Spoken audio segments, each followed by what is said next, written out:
For most of human history, distance defined the limits of human life. People lived and died within a narrow geographic radius because movement itself was slow, exhausting, and expensive. Travel depended entirely on animals, and the speed of civilization was limited by the endurance of horses. Even as the Industrial Revolution transformed factories and cities, transportation on ordinary roads remained fundamentally unchanged. The idea that a machine could replace the horse did not merely sound ambitious.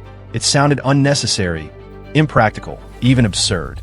By the late 19th century, inventors across Europe were experimenting with self-propelled vehicles powered by steam or early combustion engines. But most attempts failed to convince the public. The machines were unreliable, loud, and frightening. They stalled frequently, broke down easily, and seemed more like mechanical curiosities than tools capable of reshaping society. Among the many engineers attempting to solve this problem was a quiet German inventor named Karl Benz, a man who would later be credited with inventing the automobile. Yet the true story of how the automobile entered history is not simply about engineering brilliance. It is about belief, partnership, and how the success of an idea can hinge on someone history nearly forgot. This is the story of the man and woman, the married couple behind the automobile.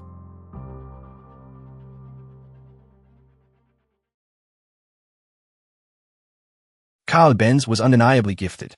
Born in Karlsruhe in 1844, he demonstrated extraordinary intellectual ability from a young age, entering university at 15 to study engineering.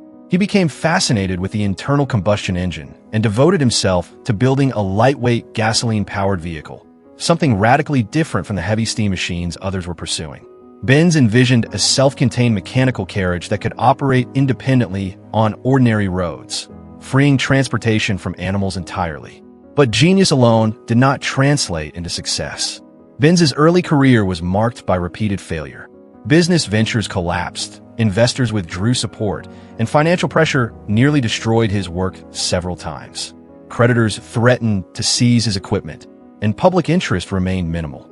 The industrial establishment showed little enthusiasm for a risky invention whose purpose few people understood. At several points, Karl Benz came dangerously close to abandoning his efforts altogether. The turning point in his story arrived not through institutional support or scientific recognition, but through his marriage to Bertha Ringer.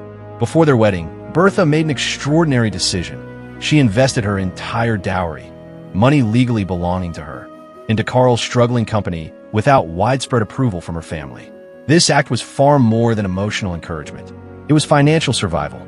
Her investment allowed Benz to continue developing his ideas during a period when failure seemed almost inevitable. Long before the automobile attracted investors or industrial backing, it survived because one person believed in it deeply enough to risk her future. After years of experimentation, Karl Benz completed the Benz patent Motorwagen in 1885. The vehicle is widely regarded as the first practical gasoline automobile. It featured a rear-mounted engine, electric ignition, differential gearing, and design principles that would influence automotive engineering for generations.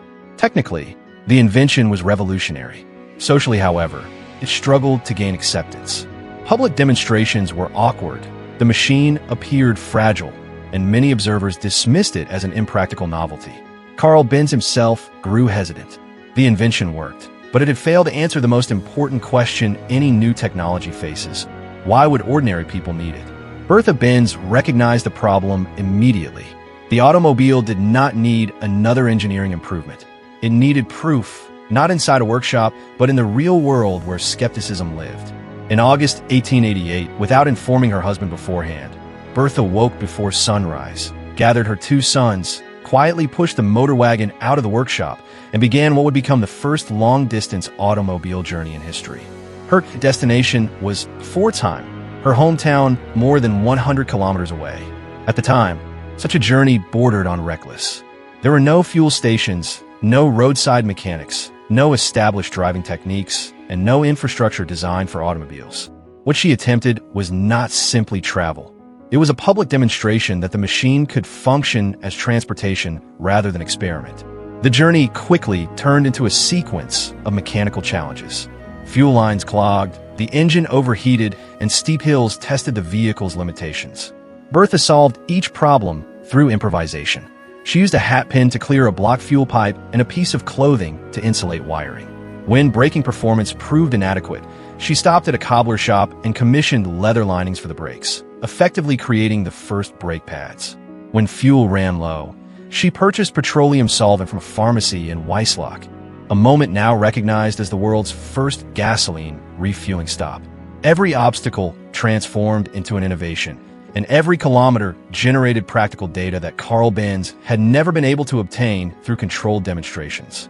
When Bertha finally reached Ford time, she sent Karl a telegram announcing her successful arrival. Only then did he realize that his experimental machine had just completed a real journey under real conditions. News of the trip spread rapidly. The public, previously skeptical, began to understand the automobile not as a curiosity, but as a solution to everyday transportation. Investors grew interested, newspapers reported the achievement, and demand for Benz's invention increased dramatically. The automobile had existed before that journey, but only afterward did it become meaningful to society. The success of the automobile challenges the familiar myth of solitary invention. Karl Benz solved the technical problem of creating a motorized vehicle, but Bertha Benz solved the equally difficult problem of adoption. She demonstrated that innovation succeeds not when engineers prove something is possible, but when someone proves it is useful. Her journey functioned simultaneously as a product test, marketing campaign, engineering evaluation, and public relations breakthrough, decades before such concepts formally existed. In the years that followed, the automobile industry expanded rapidly. Manufacturers across Europe and America refined production methods, improved reliability, and eventually made cars accessible to millions. Roads, cities, economies, and cultures reshaped themselves around motorized mobility. The automobile became one of the defining technologies of modern civilization. Yet within that sweeping transformation lies a quieter lesson about how progress actually occurs. We often attribute breakthroughs to individuals whose names appear in textbooks, but history repeatedly reveals the presence of unseen partners whose influence proves decisive. Karl Benz possessed engineering genius, but during moments of doubt and financial instability, belief came from Bertha.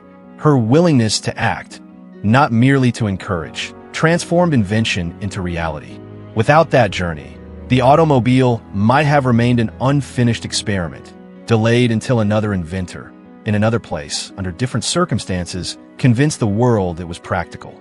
This raises an uncomfortable question about innovation itself. How many ideas throughout history failed? Not because they were impossible, but because no one pushed them beyond hesitation. How many breakthroughs depended less on intelligence or funding and more on the presence of someone willing to take a risk when the inventor could not? The story of the automobile suggests that achievement is rarely individual. Behind many transformative inventions stands someone whose belief sustains progress when confidence falters. Sometimes the decisive factor in history is not who had the idea, but who refused to let the idea die. So consider this. If Bertha Benz had chosen caution instead of action, would the automobile have arrived when it did? Would Karl Benz have continued refining his invention without public validation? Or would history remember him as another brilliant engineer whose creation never escaped the workshop? Perhaps the success of innovation depends as much on partnership as on genius. The technologies that shape the world may begin with invention, but they reach humanity through courage, often the courage of someone history almost forgets to mention.